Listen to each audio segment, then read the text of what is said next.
नमस्कार, बहुत स्वागत आपका। मैं हूं आपके साथ राधिका चौधरी और आप देख रहे हैं आज के मेहमान। आज के मेहमान में हमारे साथ प्रहलाद खटाना होंगे।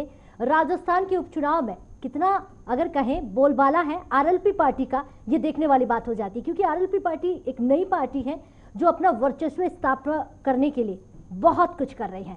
हनुमान बेनीवाल का नाम आपने सुना होगा। उन्होंने पिछली बार भी चुनाव में कई एमएलए अपनी तरफ लेकर आए और उनकी जो लड़ाई है, या यूं कहें जिस तरह की खींचतान राजस्थान में देखी जा रही है कि हर 5 साल में भारतीय जनता पार्टी हो या कांग्रेस पार्टी हो, वो बदल जाती है। अब ये तीसरा मोर्चा या यूं कहें तीसरी पार्टी, कोई तीसरा विकल्प राजस्थान की जनता के लिए खड़ा हो रहा है सामने। उसके लिए खास बातचीत करेंगे। प्रहलाद खटाना हमारे साथ मौजूद होंगे। बहुत बहुत स्वागत है हमारे आज के मेहमान का, बहुत बहुत स्वागत। पहले तो आपको शुभकामनाएं देंगे, क्योंकि अगर कहें राजसमंद सीट पर आप प्रत्याशी हैं और 17 अप्रैल से चुनाव होने वाले हैं। नतीजे क्या कुछ रहेंगे आने वाला वक्त तय करेगा। सवाल आपसे होगा, राजसमंद वही सीट जब भारतीय जनता पार्टी और कांग्रेस पार्टी का हमेशा से बोलबाला रहा है। पिछली बार भारतीय जनता पार्टी थी, लेकिन आज आप टक्कर देने के लिए वहां पर उतारे गए हैं। क्या कुछ राजसमंद की अगर कहें, जनता की कहें, समस्याओं पर आप कितना खरा उतर पाएंगे? मुद्दे क्या होंगे? वही जो बाकी नेताएं आज तक वादा करते आए हैं, या फिर आरएलपी पार्टी कुछ नया? तो धन्यवाद और शुभकामनाएं। लोकतांत्रिक पार्टी की ओर से आप सबका आभार, आपकी तमाम टीम का आभार। आपने मेरे से पूछा कि राजसमंद से मुझे प्रत्याशी बनाया गया राष्ट्रीय लोकतांत्रिक पार्टी का।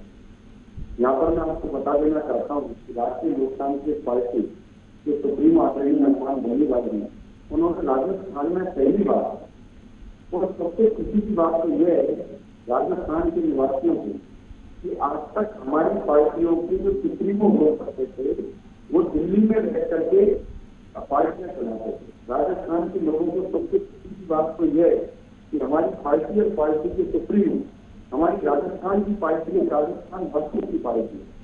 इसलिए पहली खुशी की बात तो यह है। और दूसरी राजसमंद के अंदर जैसा आपने बताया कि बीजेपी और कांग्रेस के लोगों का बोलबाला है, तो अब तो यहाँ पर भक्त प्रहलाद आ गया है राजसमंद के लोगों की सेवा करने के लिए। तो अब बीजेपी और कांग्रेस के जो मित्र हैं उनका यहाँ नंबर दूर दूर तक आने वाला ही नहीं। आपने तय कर लिया है और पहले ही बता दिया कि वहां पर नंबर आने वाला नहीं है। लेकिन आरएलपी पार्टी इतना बड़ा या यूं कहें सामना कर पाएगी? जो पुरानी पार्टियां कई सालों से वहां पर हैं, कई सालों से अपना वर्चस्व वहां पर है, जनता उन पर भरोसा करती आई है, चाहे उनके वादे पूरे हुए या ना हुए। क्योंकि पानी की समस्या सबसे बड़ी है वहां पर, बिजली की समस्या, ग्रामीण इलाकों में अगर कहें हॉस्पिटल की समस्या, पढ़ाई लिखाई को लेकर तो बहुत पीछे है। क्योंकि आदिवासी अगर कहें, सबसे ज्यादा आदिवासी समाज वहां से रहता है।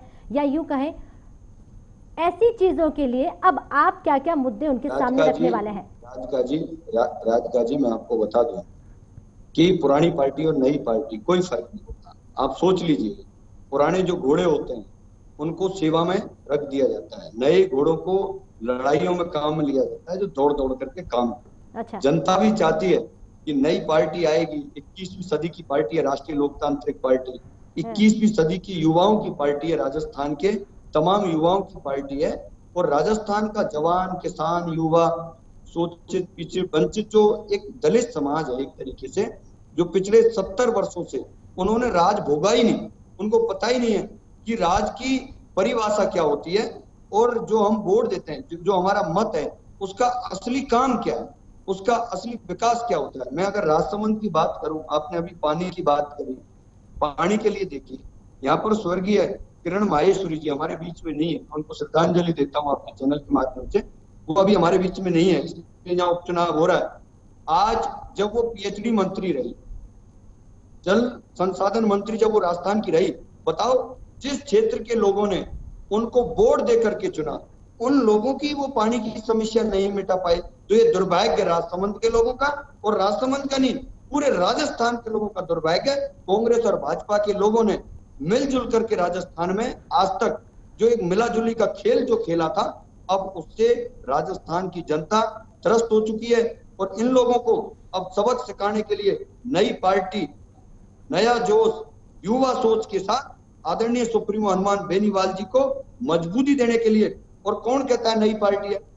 आप देखिए, जब भाजपा की पार्टी बनी थी, भाजपा के जो बड़े बड़े लीडर हैं, चाहे वो स्वर्गीय अटल बिहारी वाजपेयी है, आडवाणी जी हैं, जो सब लोग हैं, इन लोगों के पास तो इतने कम समय में इनकी पार्टी का नाम कोई देश में जानता भी नहीं था। हमारे पास तो एक सांसद है, एकमात्र सांसद है राजस्थान से, आदरणीय हनुमान बेनीवाल जी, जो राजस्थान के अंदर 25 सांसद हैं, 24 सांसद भाजपा के मित्रों के, और वो इसलिए हैं क्योंकि एनडीए के साथ आदरणीय हनुमान बेनीवाल जी ने गठबंधन कर लिया था, इसलिए उनके आज 24 सांसद हैं, नहीं तो 24 भी नहीं होते।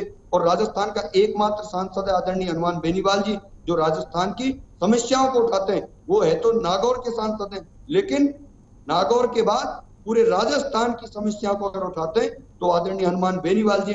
24 सांसदों को पता ही नहीं है कि वो किस झोपड़ी में, कहां रंग महलों में है या कहां स्विमिंग पूलों में है, कोई पता नहीं है। राजस्थान की जनता से वोट लेने के बाद वो कहां चले गए, राजस्थान की जनता उनको ढूंढ रही है। और सबसे बड़ी जो गर्व की बात है, नई पार्टी आज, जब अगर कोई कहता है कि राष्ट्रीय लोकतांत्रिक पार्टी के टिकट कहां मिलेंगे, पार्टी की मीटिंग कहां होगी, तो पहली बात तो ऐसा महसूस ही नहीं होता कि कहां होगी। लेकिन नागौर की धरती,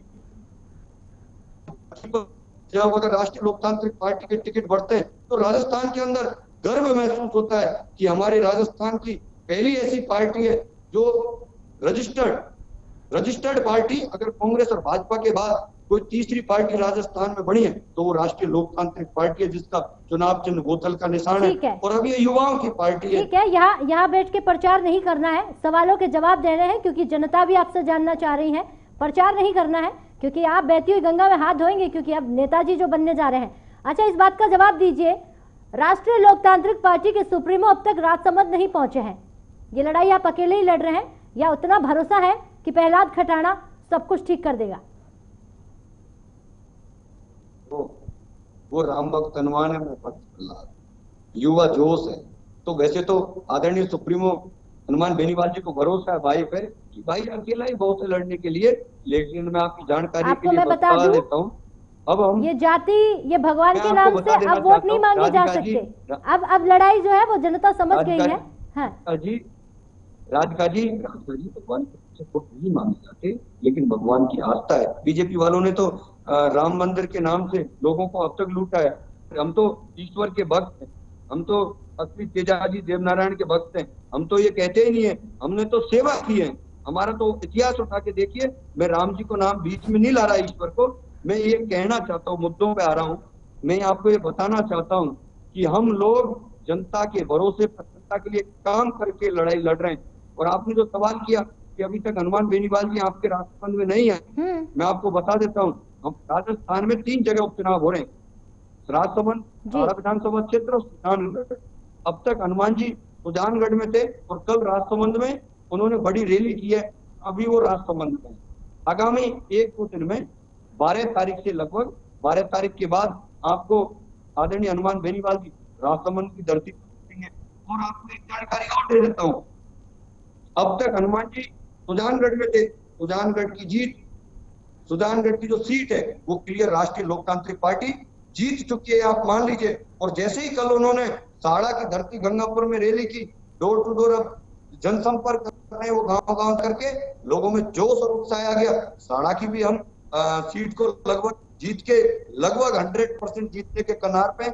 और जैसे ही हनुमान बेनीवाल जी लगभग 12 तारीख के आसपास जब राजसमंद में कूदेंगे, हनुमान जी के आते ही, जितनी बातें आप कर रहे हैं, आपने भारतीय जनता पार्टी पर आरोप लगाया है।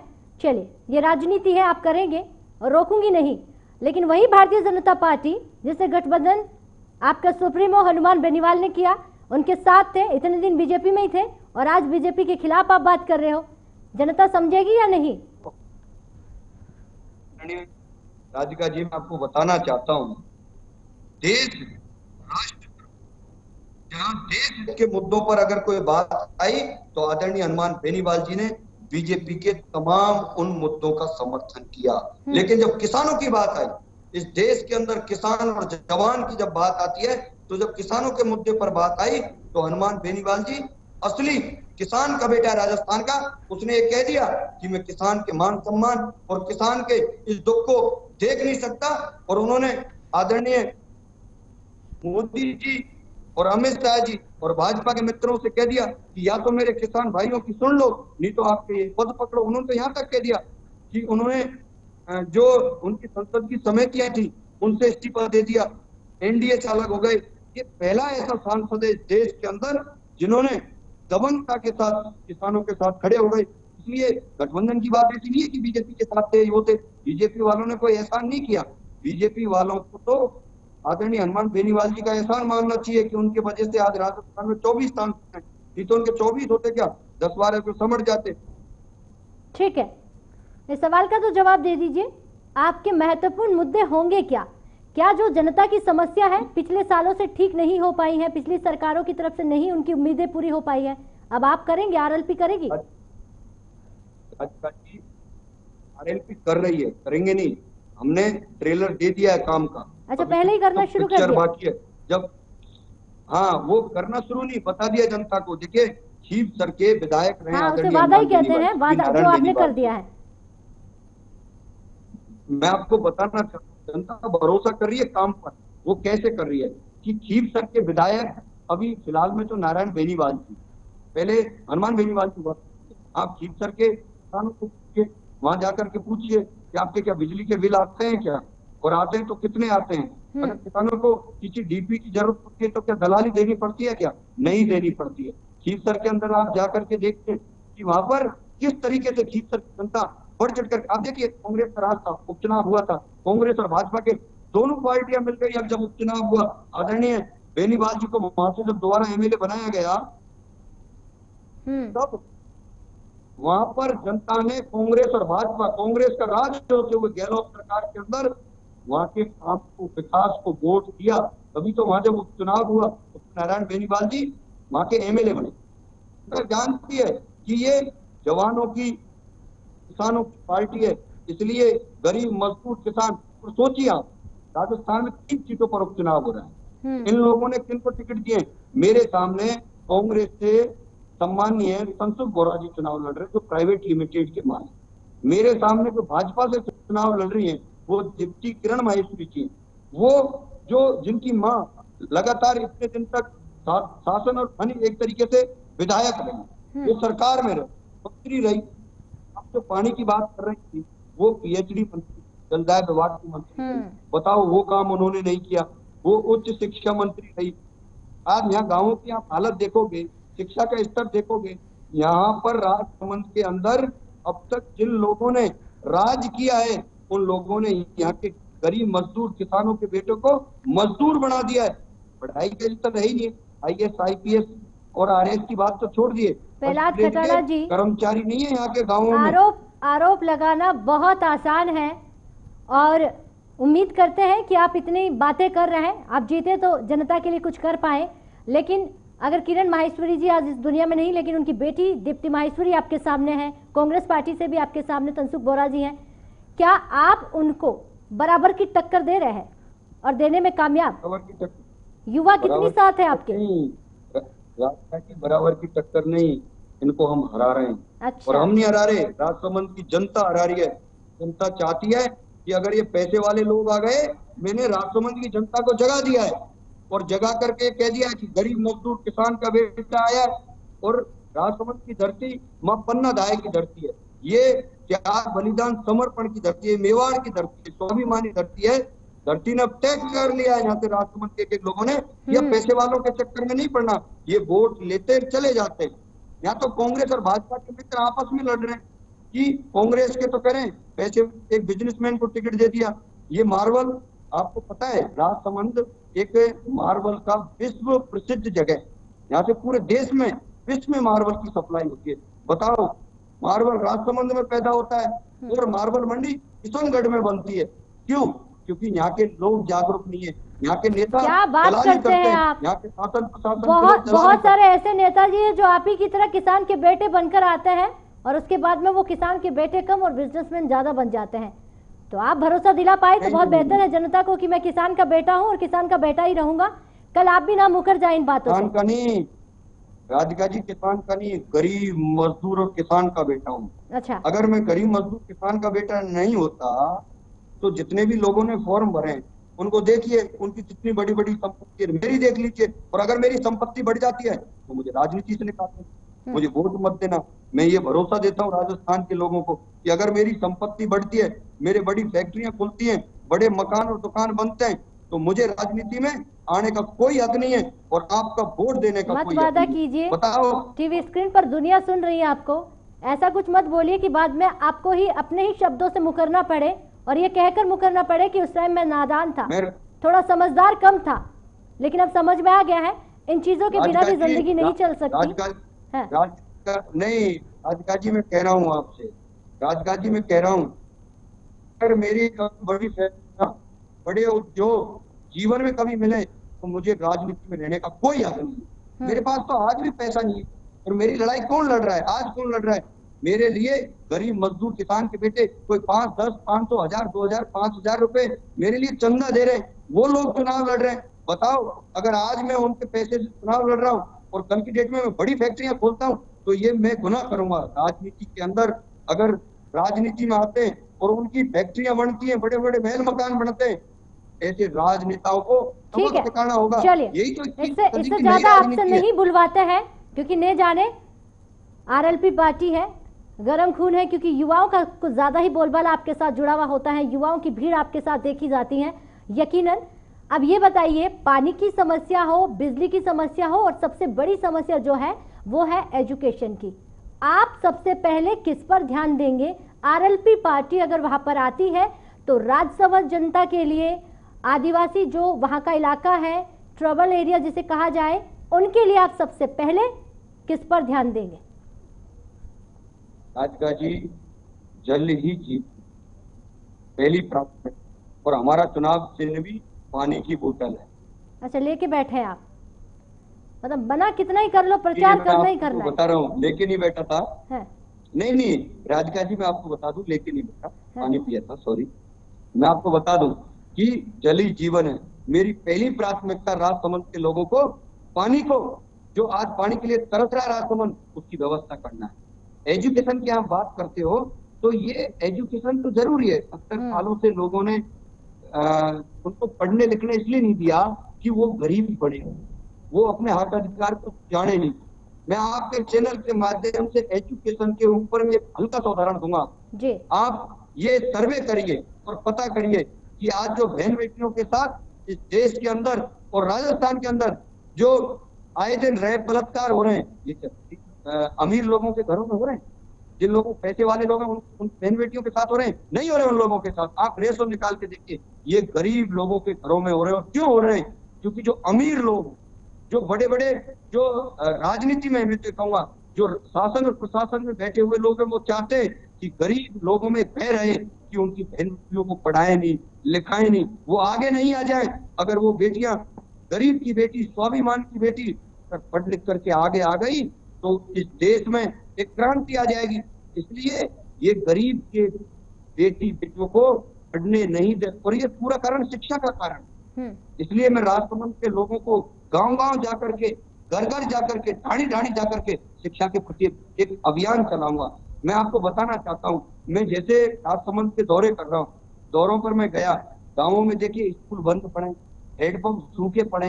अरे मेरी उन माता बहनों को जब मैं देखता हूँ, मैं उनसे बात करने के लिए जाता हूँ, वो घरों के नीचे से अपने किवाड़े बंद कर देते हैं, दरवाजे बंद कर देते हैं, छतों के ऊपर खड़ी हो जाती है। उनके अंदर भय का माहौल है, उनको डराया जा रहा है। यहाँ कांग्रेस सरकार है राजस्थान में, कांग्रेस सरकार के लोग कहते हैं वहां जाकर के कांग्रेस के लोग कि अगर आपने हमें वोट नहीं दिया तो हम आपकी सरकार की सुविधाएं बंद कर देंगे। इस तरीके का भय का माहौल, और ये अशिक्षा के कारण। ठीक है, महत्वपूर्ण आपने कहा, पानी है, बिजली है और एजुकेशन जो बहुत ज़्यादा ज़रूरी हो जाता है। अगर वहाँ की बहन बेटियों की हम बात करें, अगर बेटियां पढ़ेगी तो बहुत सारी चीज़ें हैं जो ठीक होगी, लेकिन जो भय का माहौल आपने बताया वो कहीं ना कहीं आपने कहा कि बनाया जा रहा है। कितनी मजबूती से तीनों जगहों पर, तीनों सीटों पर आरएलपी काम कर रही है। आपको क्या लग रहा है कि कौन सी सीट है, कौन सी जगह है जहां पर आपके लिए थोड़ी मुश्किलें बढ़ सकती है? आप तो जानते हैं। राधिका जी, आप ये तय मान लीजिए कि राजस्थान में विपक्ष की भूमिका राष्ट्रीय लोकतांत्रिक पार्टी ही निभा रही है। बीजेपी वाले खास हो रहे हैं, राजस्थान की जनता को पता ही नहीं है।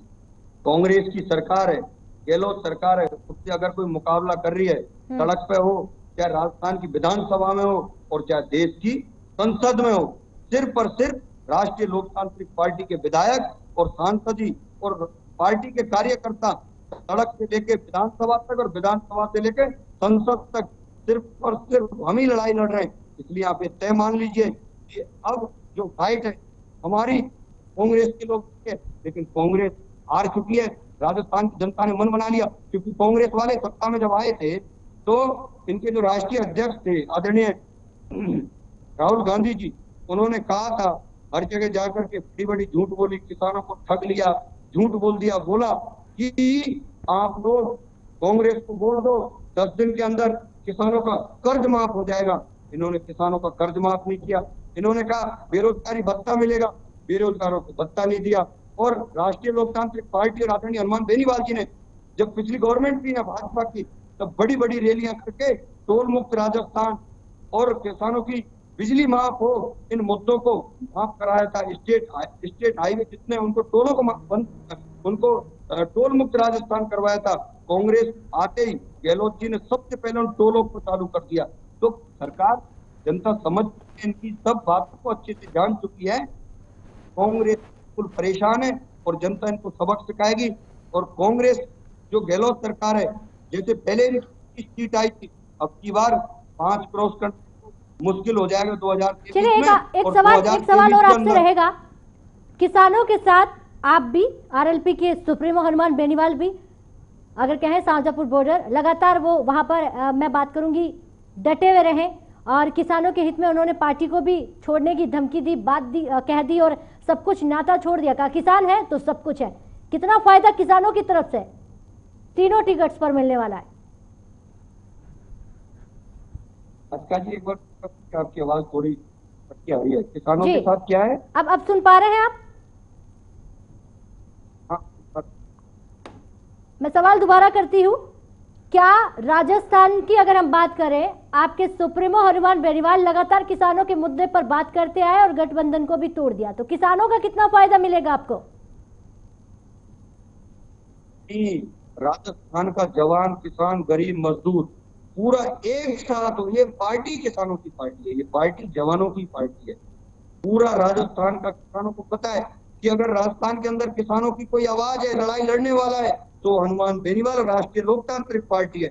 इसलिए किसान तो बढ़ चढ़ करके हिस्सा ले रहे हैं। जवान, मजदूर, बेरोजगार, किसान पूरा एक साथ है और राष्ट्रीय लोकतांत्रिक पार्टी तीनों की तीनों सीटों पर भारी बढ़त के साथ संघर्ष कर रही है और जीतेगी भी। राजस्थान के अंदर प्रत्येक व्यक्ति को ये हम गारंटी देते हैं कि महिला सुरक्षा हो, बहन बेटियों की सुरक्षा हो, किसानों के मुद्दे हो, बिजली हो, पानी हो, आपकी गारंटी, अच्छा स्वास्थ्य हो। कितनी सच्चाई में बदल जाए, कितना भला कर पाए। 17 अप्रैल को वोटिंग होनी है और जब चुनाव पूरे हो जाए, वोटिंग की प्रक्रिया खत्म हो जाए और जब रिजल्ट आएगा, तब समझ में आएगा कि जितनी बातें आपने कही हैं उसमें कितना दम है। फिलहाल इस पर अभी हम कुछ कह नहीं पाएंगे। बहुत बहुत शुक्रिया तमाम बातें रखने के लिए। और आपने कहा कि राजसमंद की जनता के लिए बहुत सारी ऐसी चीजें हैं जिन पर काम करना, और हम बहुत समय से देखते आ रहे हैं कि राजस्थान में राजसमंद एक ऐसा इलाका है जहां पर हम कहें आदिवासी समाज सबसे ज्यादा आदिवासी इलाका है, जहां लोगों के लिए पानी, बिजली, रहना, खाना पीना, बहुत सारी ऐसी दिक्कतें हैं जिनका सामना कई सालों से नहीं बीते कई जमानों से करना आता है और करना पड़ रहा है। अब आरएलपी पार्टी कितनी खरी उतरती है, इसी के साथ इजाजत दीजिएगा और आप बने रहिएगा JK24/7 न्यूज पर। खबरों से अपडेट रहने के लिए JK24/7 न्यूज के YouTube चैनल को आज ही सब्सक्राइब करें और हमारे Facebook पेज को भी अभी फॉलो करें।